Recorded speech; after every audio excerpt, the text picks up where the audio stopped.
জীবনে কখনো নিজের গুণের অহংকার করবে না। কারণ পাথর যখন জলে পড়ে তখন সে নিজের ওজনের জন্যই জলে ডুবে যায়। অহংকার পতনের মূল কারণ। সূর্যের মনে হয় তার থেকে বেশি তেজস্বী আর উজ্জ্বল এখন আর কেউ নেই। তার এই অহংকার ভঙ্গ করার জন্য মেঘ চলে আসে। তারপরেই মেঘের অহংকার বেড়ে যায়। তার থেকে বেশি ঘন আর কেউ নেই। তারপরে বাতাসের একটা প্রবল দমক ছুটে আসে আর মেঘেদের ছিন্ন বিচ্ছিন্ন করে দেয়।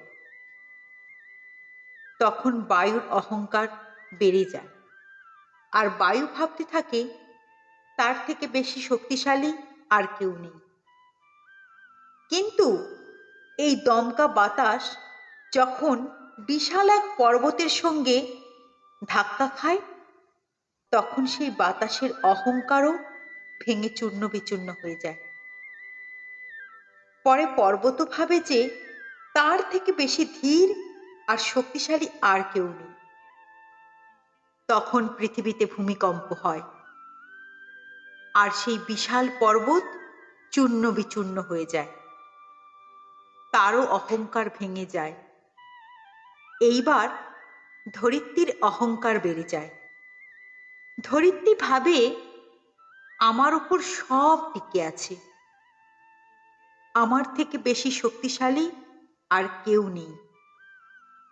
তখন একটা ছোট্ট ইঁদুর ছুটে আসে, মাটিতে গর্ত করে আর মাটি ধসিয়ে দেয়।